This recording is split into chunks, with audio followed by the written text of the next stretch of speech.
welcome to the SaaS Revolution Show. I'm your host, Alex Theuma. Delighted to be joined again by Philippe Botteri, who is partner at Accel. Welcome, Philippe. Thanks for coming on the show. I think you've been a regular guest perhaps every year now. Exactly. Super excited to be on the show with you today, and can't wait for the conference in Dublin next week. Yeah, exactly. So very much looking forward to SaaStock 2023 happening again in Dublin, 16th to the 18th of October. And this is where you'll be presenting, which is part of an annual tradition now, this year's the 2023 Cloud Euroscape report, which is a lot of what we're going to be talking about today. But actually, before we get into that, but just because I'm curious, we know that it's been a bit of a sort of reset sort of last year, this year, and I think like in terms of investing, certainly like growth stage seems to have like totally like slowed down. Earlier stage, there's still some deals like getting done. How is it for yourself? Like how many deals have you done this year, and how does that compare to previous years?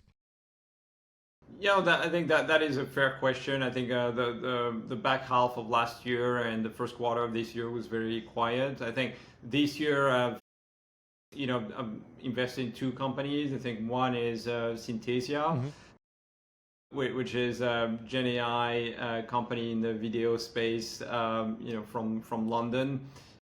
So basically the company can use the text that you're typing and turn it into video of an avatar, speaking your text, and you can pick different voice, different intonation, and it actually looks very, very real. So it's been a very interesting company that is basically changing the paradigm of communication. And instead of basically sending kind of more stale written content, you can turn into a video that's a lot more engaging. And the data show that actually people retain more, engage more with video than with text. So that's been very helpful, and hopefully I'll be able to demonstrate part of their technology at the beginning of the presentation next week.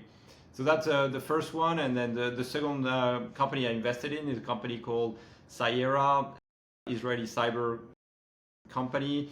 And they are, of course, in my view, I think the leading company in the emerging cloud data security space.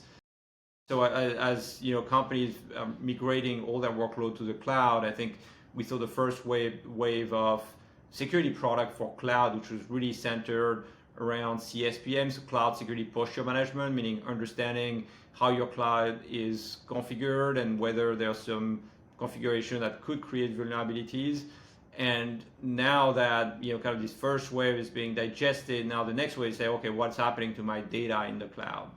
And the issue with the cloud is that it is super easy for a developer to in one click launch a data store, put a bunch of data, do something with it, then forget about it, then you have a phantom store. So being able to really understand where all your data is in the cloud, and what kind of data it is, and then what kind of security posture you need for that data, I think is critical. And this company has been growing like very, very quickly this year as companies are really acting on the security of their data. At what stage did you invest in both of those? Cyera was relatively early stage.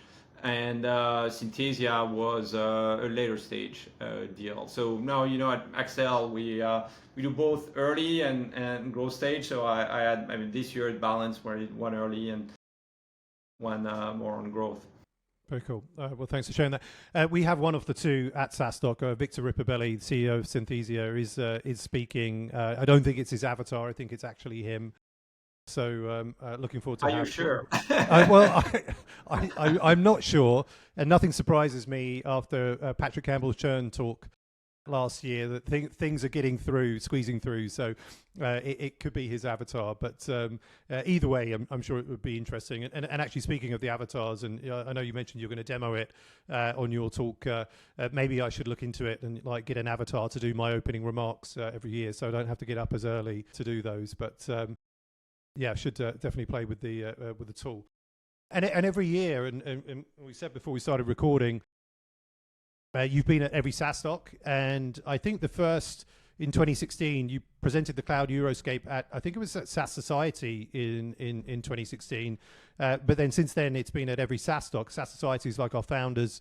It's now more of a retreat. It was a one-day event for scaling founders. Then I think we had Nicholas from Algolia, Peter from Segment, you know, amongst others, Des Traynor, and at that first event. So some great names there. We got some good names this year, actually. We got Greg from Muckrack. We've got the CEO of Typeform, and Amir from Sisense are joining us. So it should be a fun one. But the Cloud Euroscape has been presented at every SaaStock. But what is it?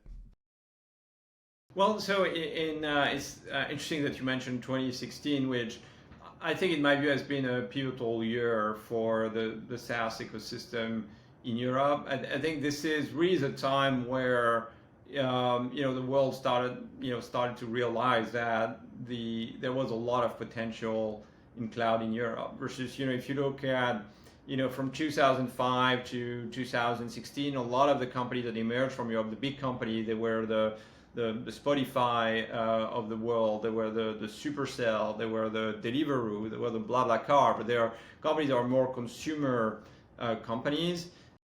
And starting in 2014, 15, that's where we started to see the first company emerge. And I think in 2016, it started to become obvious that something really special was happening. And so that's why we created the Euroscape, to basically take stock of the progress of the European cloud ecosystem over the years, and obviously putting it in a global context. And if we look at all the ground that we have made, it's been amazing to see that, in 2016, European investment in cloud, investment in European cloud company was roughly like 1/10 of the US, and it was around kind of $1 billion a year. And if you look at now where we are post reset, post COVID, where we're kind of starting to normalize the new, and we are north of 50% of the US, and now we're at a stage where basically the ecosystems are behaving in a way that is very, very similar. So like all the gain that we have seen in the past few years have not disappeared with a reset, but European ecosystem has really shown its resilience and its strength, and that's very exciting. I like to think, given that the first SaaStock was in 2016, we've played a big part in that, but I can't quite claim it, but I'm sure there's a tiny part. But for each Cloud Euroscape, and obviously the 2023 one is being revealed at SaaStock on the scale stage, but for each one there is a theme. What is the theme this year, and why have you chosen this one? Yeah, so today we called our Euroscape Generation AI. And so why did we pick that title? I think if we look at last year, it was all about the reset, where there's been obviously a huge reduction in funding, valuation plummeting on the public side, and everybody was wondering like where is this going to stop? And actually the ecosystem had showed that it was quite resilient. And if you look back at 2000, it took 14 years for the NASDAQ to get back to 80% of its peak value. And in 2021, it only took 18 months. And I think there is a combination of reasons why it's happened. I think it happened fast because the ecosystem, the cloud ecosystem now is kind of very, much bigger and stronger. Two, this cloud ecosystem had been very well funded in 2020 and 2021. So companies had a lot of cash on their balance sheet to kind of help them go through this period. So we didn't see kind of all the distress that we saw in 2001, 2002, or kind of 2008, 2009. Like companies were well funded, and only a very limited number, so less than 5% of the cloud unicorn in Europe raised the down round in the past year. So I think that was an important fact as well. And I think the third reason was AI. It's because kind of generative AI is now redefining the way software is written. And every cloud company right now is incorporating Gen AI with kind of a boost in terms of what they can deliver in terms of ROI for their customers. And we're seeing the new generation of companies just being Gen AI native and kind of redefining a lot of the software categories. And so that's why we named the report this year as Generation AI. Makes sense, and it's a big theme at SaaStock next week. I think we would have been crazy not to have made it one of the central themes as it is for the year. So it seems we're aligned there. So let's go through some of the key things that obviously you'll be revealing in this full report. And I think it's probably 40-50 slides within Euroscape. So there's a lot of stuff in there that you and the team have been sort of researching to create this Cloud Euroscape sort of report, including naming who are the kind of the top 100 sort of like SaaS companies that you're keeping your eye on, as such as for the future winners. But what are some of the key things to note? Let's go through those. Sure. So I think in this report we looked at both the kind of the public cloud market and the private cloud market, and then we talk about the trends that we think are going to kind of redefine the next 2 to 3 years. So from a public market, I mean, one of the elements which has been interesting has been to see the value creation that happened, that was created by all the big tech companies. I think if you look at, there are 6 companies in the world that are north of $1 trillion in market cap. 5 of them are tech companies, and out of the 5, there's one new this year, which is NVIDIA, which grew its market cap from 300 billion to 1.1 trillion this year. And kind of this set of 5 companies, which is Apple, Microsoft, Alphabet, Amazon, and now NVIDIA, the set of these companies has created 2.4 trillion in market cap in the past year. So that's 2,400 billions. So it really showed kind of the importance and the strength and the ever-growing strengths of this company. I think that is an important factor kind of for the global tech ecosystem. And then if you look at software, I mean, the dominant force there is Microsoft. If you look at all the companies that are now north of 100 billion market cap in cloud, I mean, they've all done very well this year. They've grown the market cap on average 40%. But Microsoft is by far the biggest. Their market cap is like close to $2.4 trillion, when the number 2 is Oracle at 290 billion. So it's nearly a factor 10 between Microsoft and the rest of the software world. And the reason for that is because Microsoft is really dominant in the 3 main trends that are driving the growth in software right now, which is cloud. So actually now Microsoft, is kind of bigger than Amazon, at least according to the numbers that they disclosed. Mm-hmm. Security, Microsoft, they disclosed 20 billion in revenues. I mean, the number 2 is Palo Alto Networks, which is like 6 billion, so 1/3. And obviously in AI, they've made a lot of investment with OpenAI, and now they're even launching their own AI chipsets. So that, I think, has been something which we're clearly flagging in the report this year, because I think this is kind of an important part of what's kind of driving the evolution of the cloud ecosystem. Now, if you look at overall, I mean, the public cloud company and our Euroscape index, I think now the valuation are normalizing to the 10-year pre-COVID average, with kind of 6.2 times forward revenue. Companies have moved from, I've seen their growth rate reduce, and they have moved towards profitability. I think that has been a trend that we have observed clearly in the past couple of years, and it's been a big effort for this company. And the strategic M&A has been quite high still. We estimate around 66 billion of software M&A this year, and the tech private as similar level as last year, with around 55 billion, and kind of a lot of software company being taken private this year. I think the number is around 11. So that's kind of what's happening on the public side. On the private side, I think we can say that the private venture market in cloud is kind of normalizing to kind of pre-COVID. So if you look at the numbers invested year to date, we're at kind of 11 billion in Europe, 20 billion in the US. So it's about similar to where it was in 2019, 2020.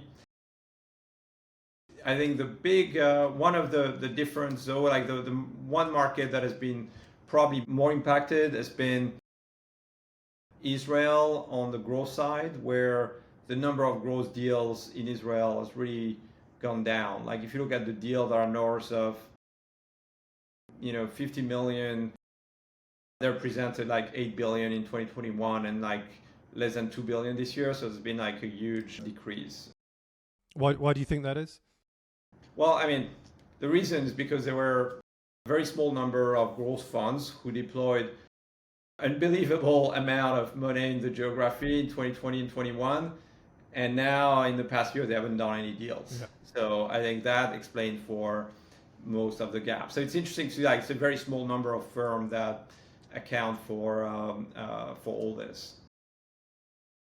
So I think, back, so I would say on the private market side, it's kind of back to pre-COVID. As I mentioned earlier, very few down round for the European cloud unicorn.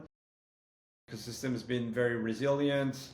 Large rounds, they're not in the billion now, they're in the hundreds of millions, but still very healthy and comparable between the US and Europe. I think the one area where we have seen a big difference has been AI, where I think Europe has attracted a lot of the capital that went into the foundational models.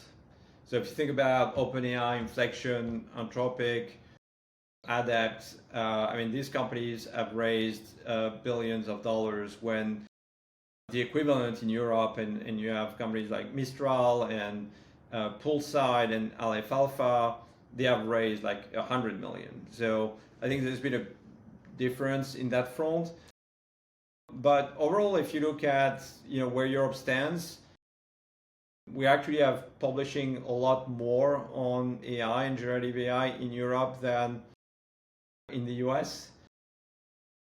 And we have a very deep talent pool, like even a lot of the the engineers in AI in the US. You find a lot of Europeans, and I think Europe, in particular France, has very deep roots in terms of fundamental math and machine learning, and I think that has created a pool of talent that is very, I think it's going to be a great asset for the geography. And if we look at the emerging companies in the Gen AI space in Europe, I think they are very promising. Like you look at companies like Synthesia, you look at in the UK, you look at Photorum in France, you have 11 Labs, you have as I mentioned, kind of Mistral, Poolside on the more fundamental model. On the infrastructure, you have Weaviate and Human Loop, and it's I think we're going to see a lot happen from Europe in the Gen AI space. So I wouldn't discount Europe because we haven't seen the $5 billion investment in a European foundational model yet.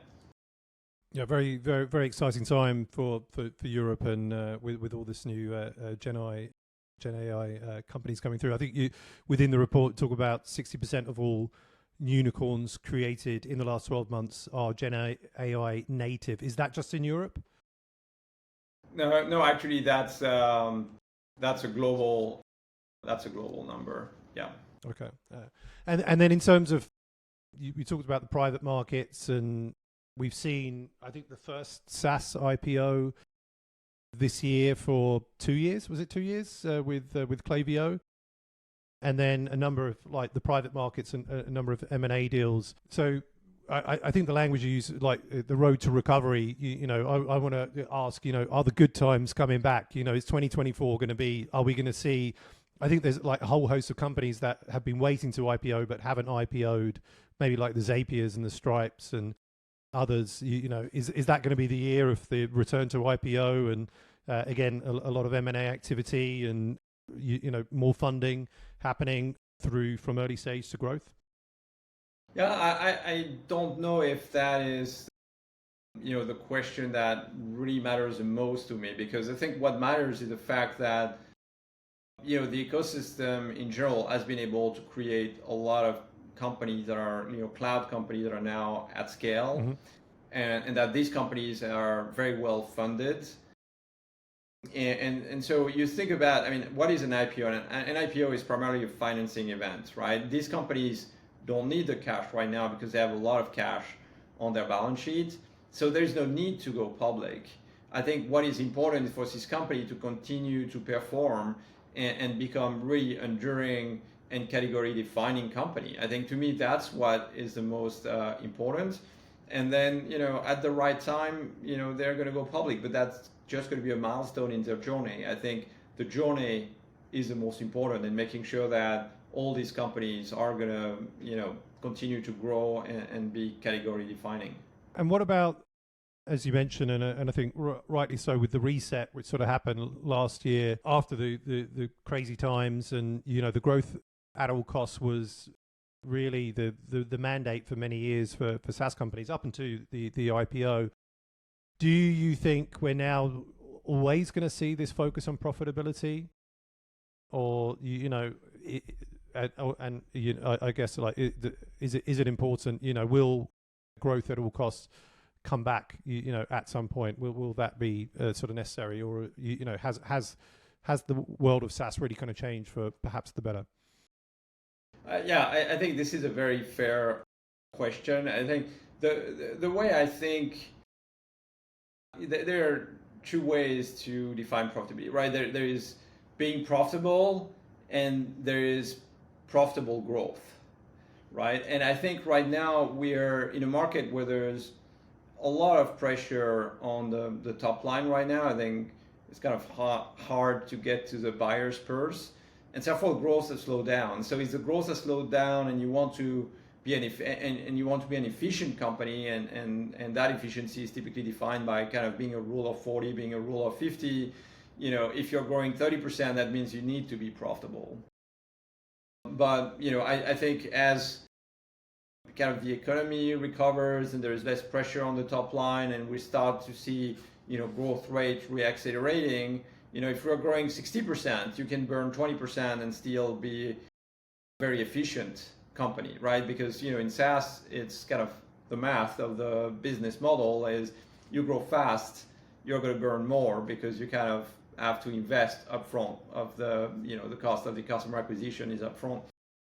So to me, I think the focus on profitable growth, I think, is here to stay. But whether that means that company have to be profitable or not is going to depend on how fast they can grow. Makes sense. And you also mentioned about when we were talking about generative AI, that a lot of the established companies are bringing it into their product, but then obviously those that are being born now are becoming sort of Gen AI sort of native, right? But if a company, like, what is your advice to a SaaS company that is building a product, but they're not thinking about Gen AI for some reason, and it's not in the product? Is that is it table stakes now? Will Accel be investing in companies next year that don't have Gen AI as part of its sort of product? What's your kind of message there?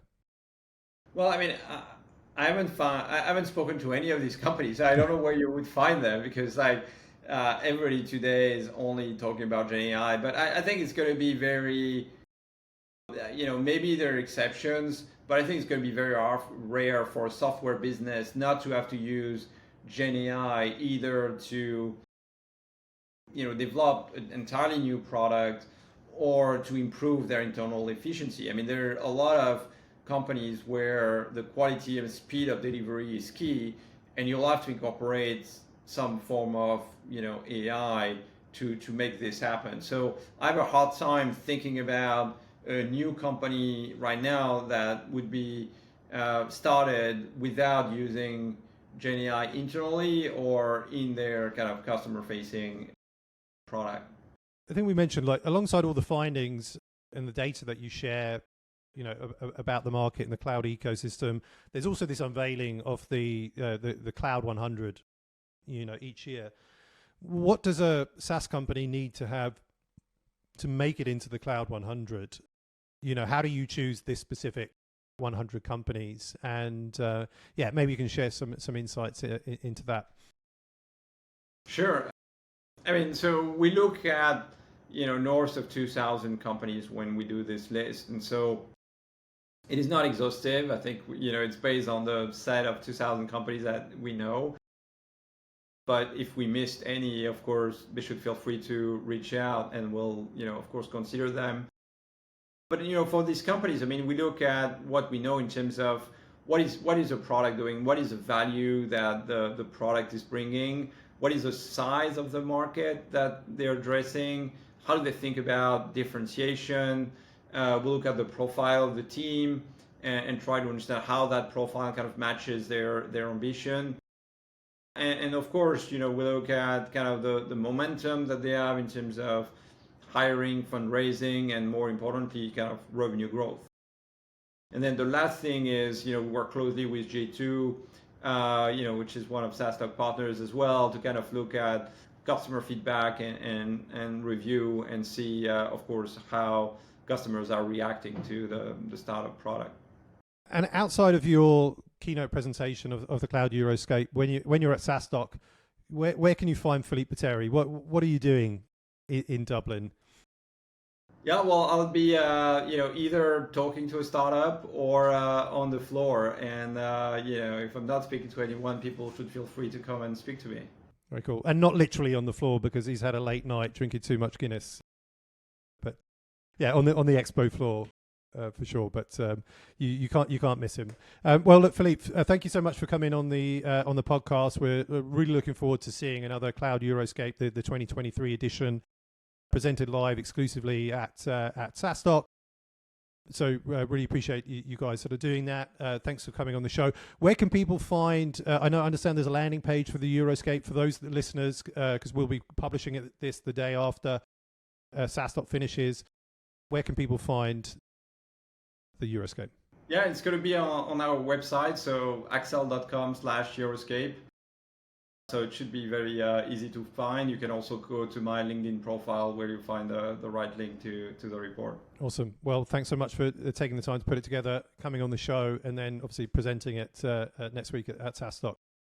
Thank you so much, Philippe Botteri, a partner at Accel. Thank you, Alex.